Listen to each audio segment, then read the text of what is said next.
Halo guys, kembali lagi bersama kita di Sadaro Lumajang.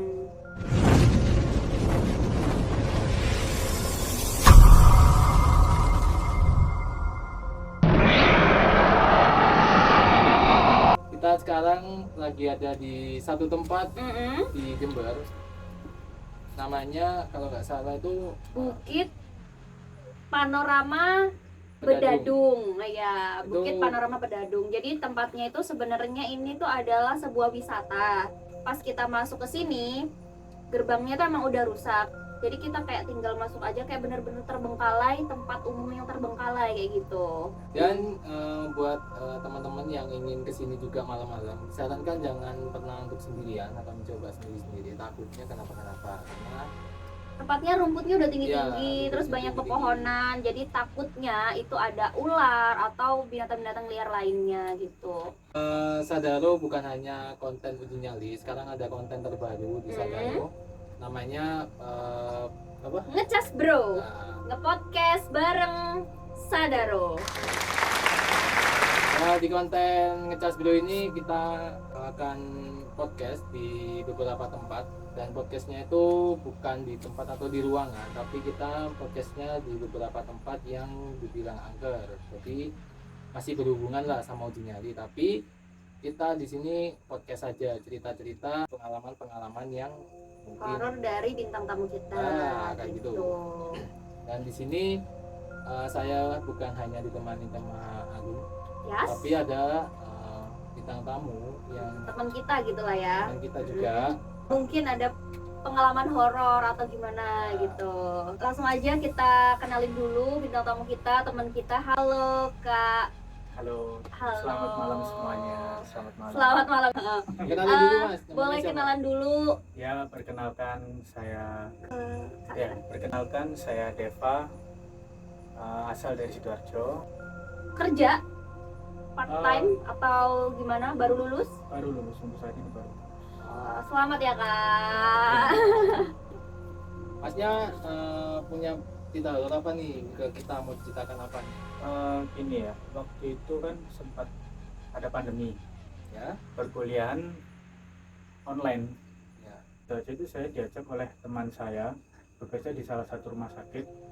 Kebetulan saya itu tidak tahu kerjanya itu apa, karena emang nggak diberitahu oleh teman saya bagian apa. Dan teman saya itu sudah mewarning kalau kerjaan ini nggak bisa untuk dibuat coba-coba, terus kalau misalnya nggak kita keluar. Itu teman saya itu waktu itu sudah mewarning. Pikiran saya mungkin entah office boy atau bagian bersihin kamar sih nggak apa-apa ya, pasti bisa saya lalui. Ternyata kerjanya itu di bagian pemulasaran jenazah. Pemulasaran itu apa? Pemulasaran. Pemulasaran. Pemulasaran itu apa? Sorry ya, saya nggak tahu soalnya. Ya, jadi di rumah sakit itu ada bagian yang namanya pemulasaran jenazah. Kalau pemulasaran jenazah itu kerjanya itu ya memandikan mayat.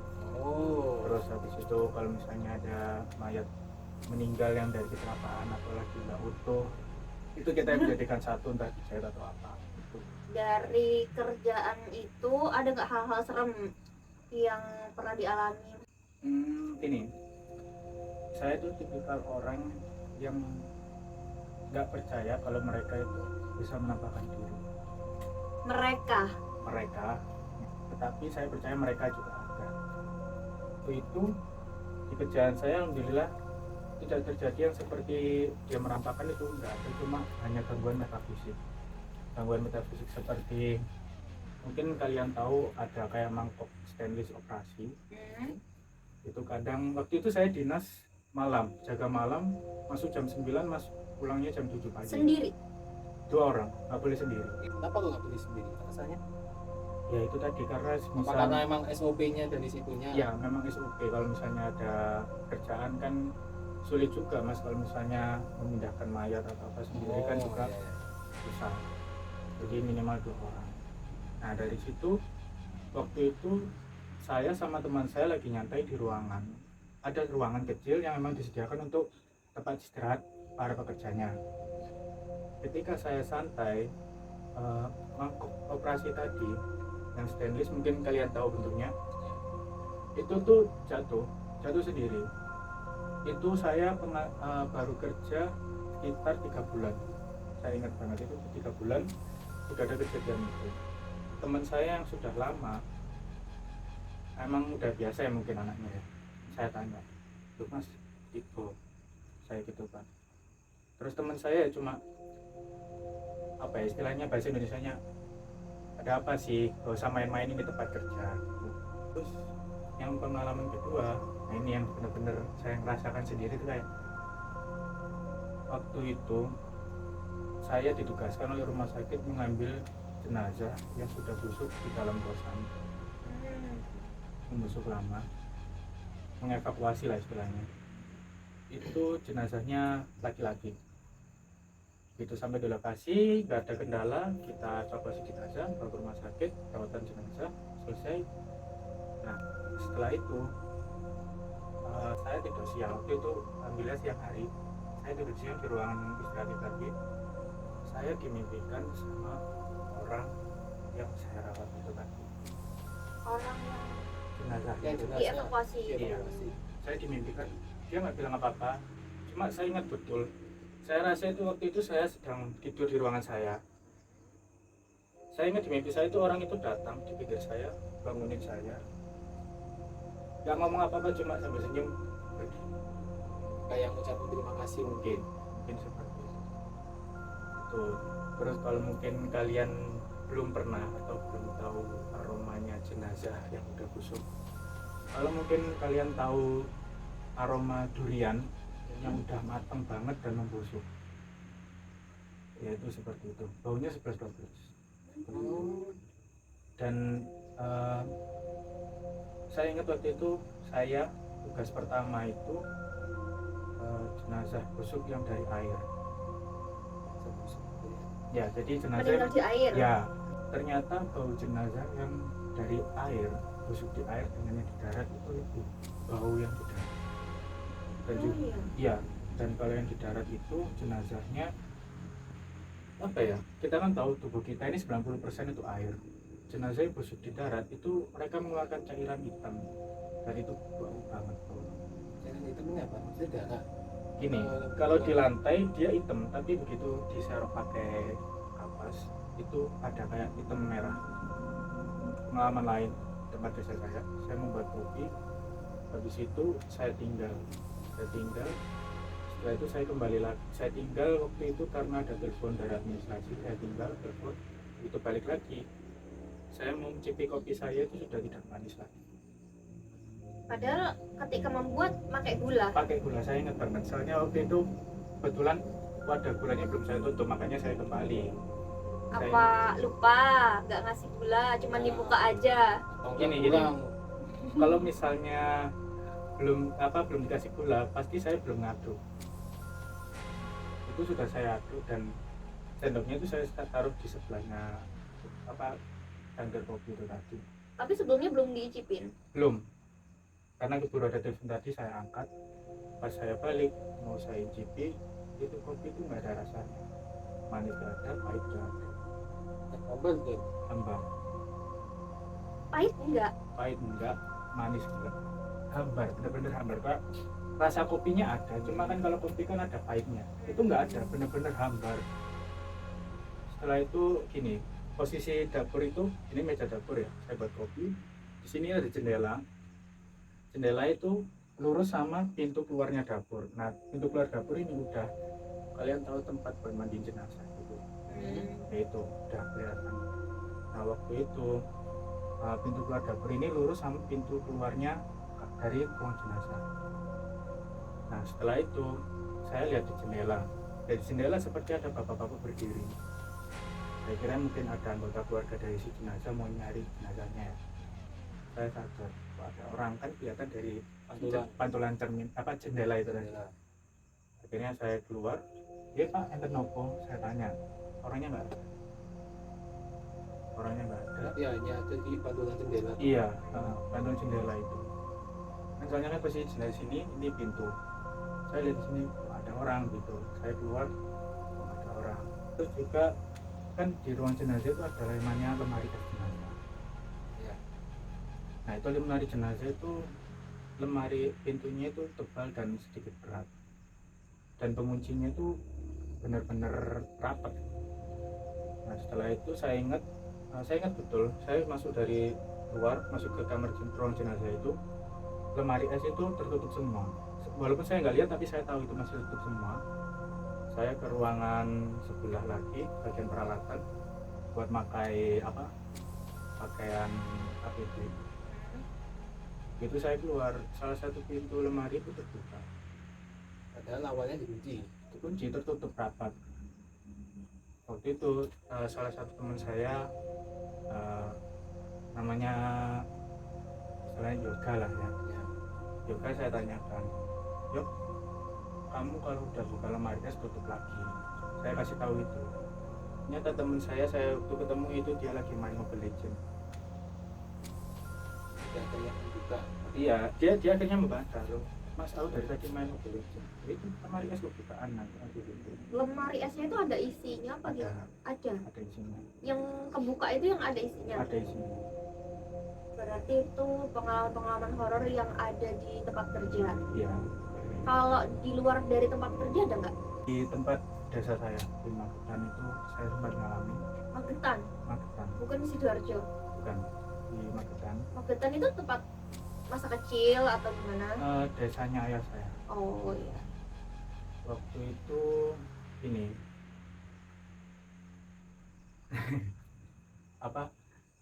model rumahnya itu, mungkin ada yang tahu ya, rumah di desa itu tempat untuk berak dan tempat untuk kencing itu berbeda.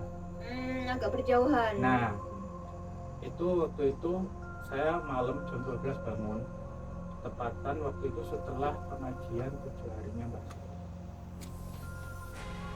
Perut saya sakit, jam 12 bangun, otomatis saya ke belakang ke tempat kamar mandi ada WC-nya itu. Pas saya buka pintu itu nggak ada apa-apa. Itu saya udah mau BAB, saya ngerasa itu kayak, tahu nggak sih kalau orang jalan di dedaunan kering, Oh iya. suaranya gimana? Iya. Itu kayak muter. Jadi tempatnya itu nggak tinggi-tinggi amat, tapi masih bisa diintip. Biliknya. Ya, waktu itu saya berak, saya dengar dari sebelah sini tuh dia tuh jalan mutari biliknya itu. Saya sempat manggil, halo, saya kira ada orang. Mungkin kan biasanya kalau di desa kan ada orang yang begadang, ya sampai dia jalan-jalan atau entah nyari apa. Halo, Sinten, saya gitu, nggak ada jawaban. Terus habis itu saya mau selesai karena emang waktu itu udah ngerasa kayak nggak beres. Soalnya tiba-tiba itu apa ya, saya nggak ngerasa sumuk, nggak ngerasa apa, tiba-tiba keringet keluar semua. Itu berak itu, saya keringet keluar semua itu, wah ini kayaknya nggak beres. Akhirnya saya menyudahi, pas udah mau selesai kan kita nggak bisa ngintip, ya bisa ngintip cuma harus gini kayak jinit gitulah. Dari belakang itu agak jauh itu suara itu tadi muncul, tapi dia itu kayak lari dari jauh. Oh. Itu pas saya lihat gini tuh nggak ada, tapi saya bener-bener was-was nih sampai Aduh. Kerasa. Aduh. Kayak bener-bener kayak tahu kalau saya mau selesai gitu loh. Saya liatin kok nggak ada, tapi saya sambil Oh, dia lari dari tempat itu, lari menjauh gitu maksudnya? Enggak, mendekat. Oh, Suaranya dari jauh Dari mendekat. jauh ke mendekat ke pasir. awalnya nginterin gitu kan? Ya terus hilang. Hmm. Setelah itu saya mau selesai, suara ini dari kejauhan kayak benar-benar gitu loh. Jadi sampai saya diam dulu, sampai saya itu diam dulu ngeliatin, mungkin ada orang kelihatan atau apa kan, nggak kelihatan gitu loh. Tapi kenyataannya nggak ada. Nggak ada sama sekali. Iya, terus habis itu hampir mau deket suaranya hilang. Umur berapa itu pas di tempat? SMP. Udah lama ya. Iya. Kalau yang baru-baru ini ada nggak? Atau semakin aman aja hidupnya? Sempat kayak mencurigai suatu tempat, termasuk kosan saya. Itu setiap pintu itu kayak ada gulungan kertas dipaku. Satanik. Ya. Nggak tahu ya. Tapi saya nggak berani ngelepas yang gulungan kertas itu. Cuma setiap kamar, saya kan kenal sama teman kosan saya. Setiap kamar itu jendelanya dipasang stiker air putih. Tapi pernah bertanya sama ibu kosnya atau bapak kosnya ini buat apa tujuannya? Nah itu Kalau saya stiker ayat kursi bukannya ya umum aja nggak sih kayak? iya mungkin kalau misalnya stiker emang nggak apa-apa ya, cuma setiap kamar itu stikernya sama dan di posisi yang sama. Itu kayak memang sengaja, dan yang gulungan kertas itu dipaku di bosan pintu dan semua kamar itu ada. Gulungan kertas itu ada ininya nggak? Pernah dibuka nggak? Belum pernah karena emang saya tuh nggak berani jahil. Saya tuh nggak berani jahil. Jadi ya mungkin kalau misalnya ada maksudnya baik dari pemilik kosnya, tapi ya kalau Ya, misalnya kita orang ngejagain. kalau misalnya kita orang yang awam kan apa dulu ini tempatnya gimana gitu kan. Nah ini di kosan saya juga di jemuran pakaian itu ini Bu Kos itu buat aturan kalau jemur baju jangan sampai malam karena pasti kan diambilnya kan pagi. Jadi kalau misalnya mau jemur belum kering harus dipindah ke depan kamar masing-masing. Itu saya lihat memang anak-anak disiplin semua tahu akan aturan itu malam saya waktu itu di depan kamar kos lagi ngerokok, posisi jemuran itu di atas ini jadi kelihatan terus habis itu saya ngerokok kan nyantai, habis itu saya lihat itu kayak tahu pakaian putih panjang tapi saya nggak kelihatan mukanya, Oh iya. Iya, tahu kayak jemuran kena angin gini. iya. Nah tuh saya ngerasa awal iya malam-malam ini ada orang jemur padahal Bu Kos itu nggak ngebolehin gitu kalau malam jemur soalnya kan pasti paginya dipakai Bu Kos buat jemur. Akhirnya saya liatin terus saya mulai nggak nyaman dan akhirnya saya berani untuk lihat ke atas tapi saya nggak berani lihat ke atas terus baru naik. Pas saya naik ke atas kan lihat tangga saya, pas saya lihat yang kain putih itu nggak ada. Saya cek di jemuran-jemuran saya kayak mungkin terbang terus jatuh di genteng atau saya lihat ke bawah gitu nggak ada. Itu Padahal di waktu itu nggak ada yang jemur di atas, ya nggak ada pakaian sama sekali. nggak ada. Cuman satu itu tok. Iya Jadi pengalaman yang benar-benar kelihatan itu. kelihatan, cuma saya masih belum bisa menangkap itu penampakan atau bukan. Soalnya gimana ya? Kalau dibilang penampakan itu masih belum sih. Soalnya dia itu wujudnya masih padat. Ya emang bener-bener kayak kain, bener-bener kain seperti itu. Pengalaman ketindian waktu tidur mungkin teman-teman ada yang Oh pernah iya, ngalamin. aku juga pernah. Nah itu di kosan teman saya di Lamongan. Jauh ya Pak? Ya itu saya emang lagi istilahnya touring lah. Oh iya. Teman saya ini kerja di warkop, jadi malam itu pasti kosannya itu sepi, nggak ada orang kan dia harus kerja. Sebelumnya itu sama teman saya itu sudah diingatkan lek turu aja gak usah neko-neko, apa istilahnya itu bahasa Indonesianya kalau mau tidur aja gak usah aneh-aneh itulah. Saya emang mau tidur aja, cuma waktu itu emang saya masih nonton film horor di HP saya sambil kayak akan sompral kan istilahnya, kayak ngecek kamar kosnya itu. Soalnya emang kamar kosnya ini baru dia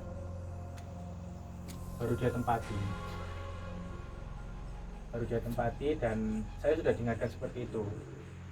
Akhirnya ya udah, setelah itu saya tidur, saya posisinya tidurnya gini, terus tiba-tiba saya nggak lihat jam, saya kebangun gini, cuma nggak bisa gerak, benar-benar nggak bisa gerak. Saya nggak tahu ini ada yang megang atau nggak, cuma yang gerak cuma bola mata saya, cuma gini aja saya. Gitu sekian lama saya sambil pikir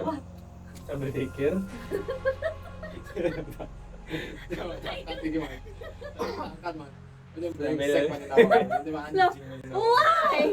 Ojo guyu, aku melu guyu. No, it's my reaction, bro. Ya itulah emang banyak teman saya ceritanya juga ketawa. Oh iya kan? Tapi nanti di podcast bisa. Lah, normal. Nggak apa-apa. Soalnya posisi tidurnya begini kan. Iya. dalam posisi tidurnya ngayang. Kan biasa, kan masih tidur biasa gitu ya maksudnya. Saya gini posisi tidurnya itu gini. Oh gitu. Gini terus habis itu ngobrol semua itu saya dalam hati. Mau teriak itu nggak bisa. Itu buka mulut cuma gak ada suaranya. Terus habis itu Mohon maaf. Mohon maaf nih ya teman-teman. Mohon maaf.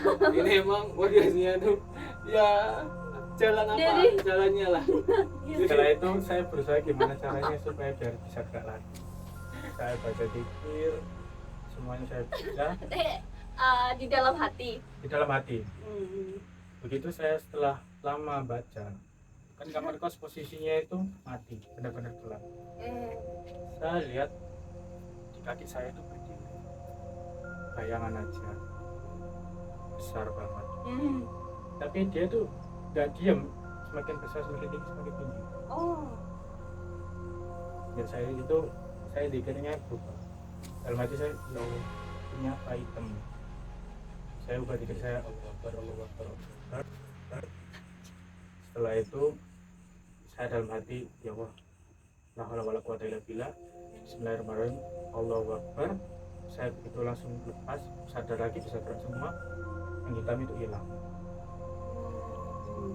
Yang hitam itu hilang. Langsung saya telepon teman saya. Terus saya tanya, dia posisi warkopnya rame atau enggak? Kayaknya rame. Ya udah saya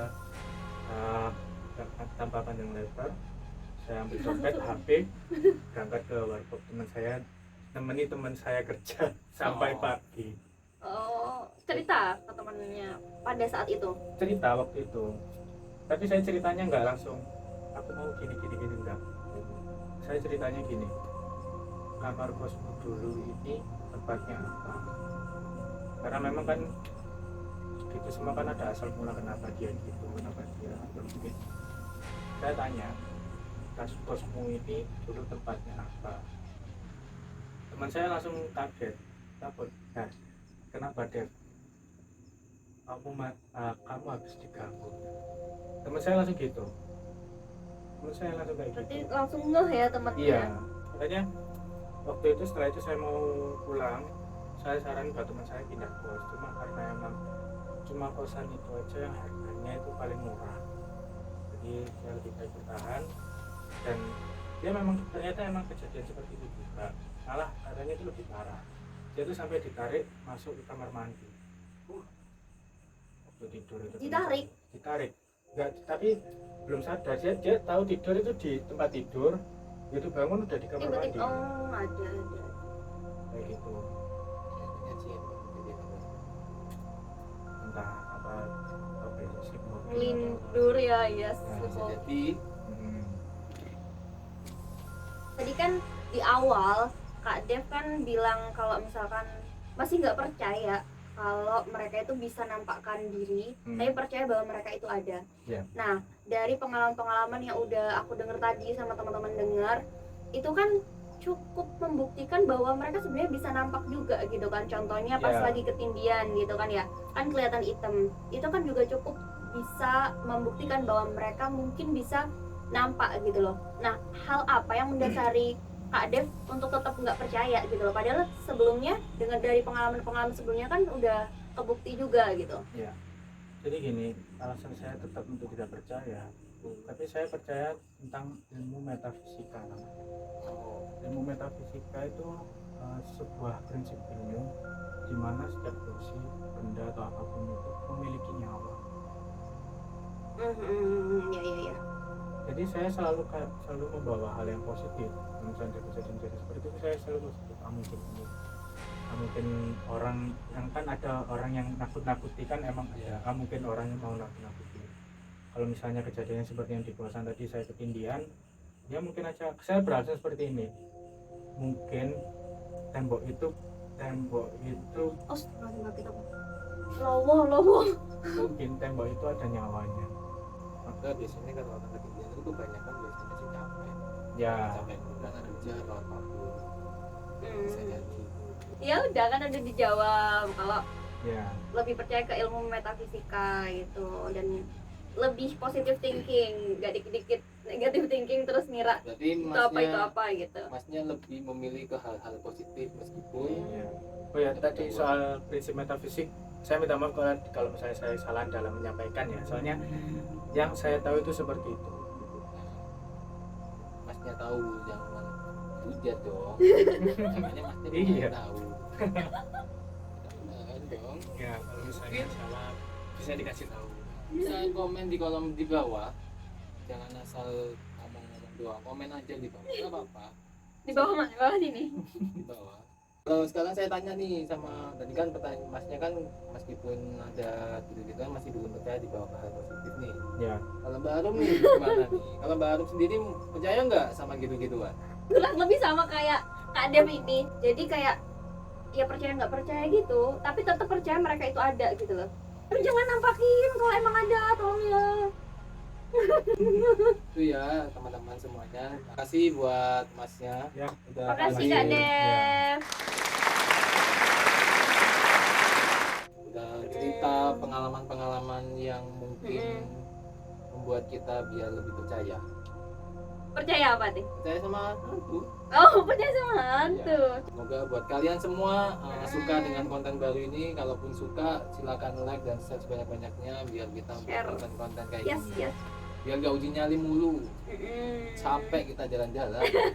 Tapi tetep Pak, Iya. pas kita kesini kita Mungkin- survei dulu. Mungkin lain waktu kalau masnya udah ada kesempatan, kita ajak uji nyalinya. Mana? Iya. Setuju nggak kalian? Harusnya setuju lah. Follow IG-nya Mas. Dev, tapi IG-nya gembokan nggak? Dan jangan lupa untuk follow juga Sadaro, ada juga IG-nya. Jadi kalian bisa tanya-tanya juga di situ, oke? Sekarang udah Mau request atau apa? Ya, sekarang udah malam juga. Kita belum makan, jadi habis ini kita mau makan. Sekarang udah jam berapa itu, Mas? Kalau boleh tahu? Jam 11 pas. Jam 11, bayangin 11. Kita ini emang Jam 11 orang-orang- tapi belum makan, udah lapar. Kita ini orang-orang yang belum Aku lapar, sadar. Oke, makasih buat semuanya. Bye bye. Thank you. Apa? Thank you semua sadaro semuanya. Iya. Jangan lupa sadar karena kita Belum sadar. sampai jumpa di podcast selanjutnya. Allahu Akbar.